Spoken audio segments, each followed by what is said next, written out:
ubundi ni gute umugore yaba ari aho ngaho atazi akamaro ko gucimye cyangwa se atarigeze acimye akakwihora akavuga ataho kugira ngo nzahore nduhanya nawe reka njye kubishaka ahandi. Hari igihe abantu baba batabyitaho bakavuga ati se ubundi urubohero ni iki, urubohero maze iki, tuzaduhora tubivugaho. Impamvu tubigarukaho cyane nuko ari ibintu birimo gusenya ingo cyane kandi bisaba ko duhora tubivugaho kugira ngo wowe utabizi cyangwa se wowe utarabyitayeho umenye ngo bya bintu kuko bifite imbaraga. Kuko impamvu mbivuga nuko ujya kubona ukabona umuntu utarigeze byitaho yaba umukobwa cyangwa se umugore ushatse utarabikoze warangiza wagira mu rugo ugasanga urugo rwawe rurasenyutse.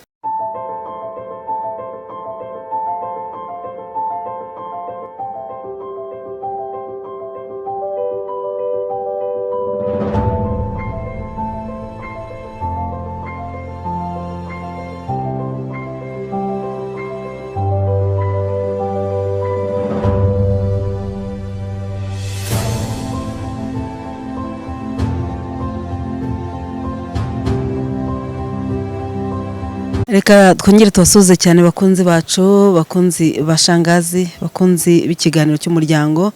Reka twongere tubabwire ngo Imana ibahe umugisha kandi Imana ikomeze kubishimira cyane. Turabakunda cyane kandi tubahoza ku mutima. Murabizi ko muri inshuti zacu, inshuti zikomeye cyane. Rero ndagira ngo mbasuze muri iki gitondo mbabwira ngo Imana ikomeze kubishimira cyane kandi Imana ikomeze kubaha umugisha. Nkuko bisanzwe rero murabizi ko tuba tuje mu biganiro by'umuryango, biganiro byo kubaka, ariko mbere ya byose kuko muzi ko abakristo tugomba kubanza tugasenga kugira ngo Imana ibane natwe muri iki kiganiro. Reka rero dutangire dusenga Imana kugira ngo Imana idushyigikire. Imana turagushimiye kandi turaguhimbaje, tugushimiye kugira neza kwawe, tugushimiye imbabazi zawe, tugushimiye urukundo rwawe, tugushimiye ko ari wowe uri kumwe natwe, tugushimiye ko ari wowe bana natwe amanywa na nijoro. Izina ryawe nirishimwe. Tuje muri iki kiganiro turasabye ngo bane natwe, udushyigikire, utugirire neza. Abantu bagiye gutega amatwi ikiganiro ubafashe, imbaraga zawe zibane nabo, ububakira ingo. Mwami, ingo zawe zisenyutse turazisengeye kugira ngo wongere uzubake kuko ubishoboye. Urakoze, turagushimiye, ngaho dushyigikire mu izina rya Yesu, amen. Twari turimo kuvuga ngo turabasuhuje rero nk'uko bisanzwe kandi murabizi ko tubakunda cyane. Ni ikiganiro cy'umuryango nk'uko musanzwe mukimenyereye, ikiganiro aho tuza twubaka ingo. Mbere ya byose rero turagira ngo tubanze dusuhuze inshuti zacu, turasuhuza abanyarwanda muri rusange ndetse n'abanyarwandakazi, turasuhuza abantu bari mu bihugu bigiye bitandukanye, ibidukikije, ibihugu bidukikije ndetse n'ibihugu byo hirya biri kure za Amerika, Canada n'ibindi bihugu bigiye bitandukanye. Turasuhuza abarundi cyane. Abarundi bo murabizi ko rwose nkunda kubasura cyane, muri inshuti zanjye nkunda kubonana namwe. Rero Imana mwese ibaha umugisha. Reka dushimire kandi dusuhuza abantu turimo kugenda duha service bakagaruka batubwira ko ibintu bimeze neza. Reka nabo tubasuhuze cyane. Abagabo bamaze gukira rwose barimo kugenda batanga ubuhamya. Reka mbasuhuze kandi nabashimira. Ndabashimira cyane kubwo umwete cyangwa se kwitanga ukavuga uti ngiyewe kubwo ibyo shangazi yankoreye cyangwa se kubwo umuti we icyo wamfashije. Reka ntanga ubuhamya mbwira abantu icyo uwo muti wamfashije cyangwa se wankoreye. Reka rero nshimira abo bantu cyane kandi mbasuhuza mbabwira ngo nimukomere kandi mukomeze mwubake ingo zanyu nkuko Imana yazibahaye. Imana rero ibaha umugisha. Tugarutse rero n'ubundi mu kiganiro. Uyu munsi tugiye kureba ku bintu bigiye bitandukanye, turavuga kuri byinshi ariko turibanda ku kintu kimwe. Turashaka kugira ngo turebe ku bijyanye n'urubohero nkuko dusanzwe tubigarukaho, nkuko dusanzwe tubivugaho. Tugiye kureba ku rubohero turebe ese urubohero ubundi rumaze iki. Hari igihe abantu baba batabyitaho bakavuga ati se ubundi urubohero ni iki, urubohero rumaze iki, tuzaduhora tubivugaho. Impamvu tubigarukaho cyane nuko ari ibintu birimo gusenya ingo cyane kandi bisaba ko duhora tubivugaho kugira ngo wowe utabizi cyangwa se wowe utarabyitayeho umenye ngo bya bintu kuko bifite imbaraga. Kuko impamvu mbivuga nuko ujya kubona ukabona umuntu utarigeze taho yaba umukobwa cyangwa se umugore ushatse utarabikoze warangiza wagira mu rugo ugasanga urugo rwawe rurasenyutse. Uje kundeba ari uko wamaze kubaka. Hari igihe rero wakubaza uti urubohero ni iki. Tugiye kureba ese gucimyeyo cyangwa se urubohero cyangwa se gucimyeyo bimaze iki, bimaze iki ku mugore, bimaze iki ku mukobwa, akamaro kabyo ni akahe. Hari igihe umuntu aba yibaza se ubundi umuntu atabikoze bitwaye iki, umuntu atayiciye byaba bitwaye iki. Rero nkubwira ngo umukobwa cyangwa umugore gucimyeyo ni ngombwa ngombwa ni itegeko ku mugore uwo ari we wese. Ntabwo ari byiza kugira ngo ube uri aho ngaho utarabikoze. Impamvu mbikubwira ni iki? Nuko ujya kureba ugasanga abagore benshi bari mu myaka 30, 40, 50 bafite izo ngaruka, bagezweho n'ingaruka zo kudaca imyeyo. Uyu munsi ingo zabo zarasenyutse, uyu munsi ingo zabo abenshi bari mu marira, bari mu gahinda. Hari uza kubwira ati rwose ubu ngubu mfite umubabaro, umugabo wanjye arimo aranca inyuma, umugabo wanjye nta kintu akimbaza, ahora ntuka buri munsi, hanyuma ugasanga je ari uko nyine abonye ko umugabo we abishaka, cyangwa se ari uko abonye ko umugabo we ahora bimubaza buri munsi. Hariho rero n'abagabo batavuga, mwabagore mwe najya mbabwiye ngo mugire ubwenge. Hari abagabo batavuga akakwihorera agaceceka kubera ko abavuga ati nta mugore ubundi ni gute umugore yaba ari aho ngaho atazi akamaro ko gucimye cyangwa atarigeze acimye, akakwihora akavuga ati aho kugira ngo nzahore nduhanya nawe reka njye kubishaka ahandi. Ndagira ngo rero abagore mugire ubwenge. Hari abagore bajya baza kundeba akambwira ati ngewe nabibajije umugabo wanjye, se bundi gucimyeyo nzabikore cyangwa nzabireka. Umugabo akamubwira ati uzabikore cyangwa uzabyihorere, ntacyo bintwaye. Ariko icyaza kubona nyuma nuko iyo amaze kubikora abona umugabo buryo ahindutse, akavuga ati sheri nukuri urakoze kubikoze, byanarabikundaga nuko nari naranze kubikubwira. Bigaragara ko rero abagabo barabikunda cyane. Mwa bagore mwe ntimukajye mubura ubwenge, mubikore kuko ni itegeko, ni inshingano, n'umwambaro w'umugore, ni itegeko ku mugore. Uko ubona umugore wese agomba ko nyine nkuko tuvuga ngo umugore ni mutima w'urugo, umugore arabyara, umugore wese wenda nkuko ubona umugore afite amabere, umugore yonsa, umugore ni nako nuko ngo ni nako kucimyeyo ku mugore ari ngombwa, ari itegeko cyangwa se bigomba kubaho uko byagenda kose. Ndagira nkubwire rero ngo umugore utarigeze ucimyeyo tufite urubohero rwiza cyane, kandi urubohero abantu benshi bageramo ugasanga barishimye, baranezerewe, kuko niba hageze umugabo we amubwiraga ati turatandukana rwose, turatandukana niba utabikoze. Hari benshi nyanakira ambwira ati rwose umugabo wanjye yambwiye ko nintabikora tuzatandukana.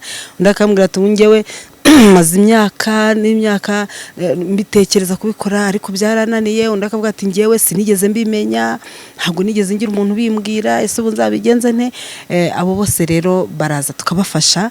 Waba uri umukobwa ugiye gushaka, cyangwa se waba uri umukobwa uri mu myaka, hari abavuga ati ese ubu ngubu sinarengeranye, ese ubu ngubu simfite imyaka myinshi. Birashoboka rwose ku muntu uwo ari we wese. Ngombwa ngo kuva ku myaka 12 kuzamura kugeza kuri 50. Hari abavuga ati ese ubwo 50 abagishaka iki?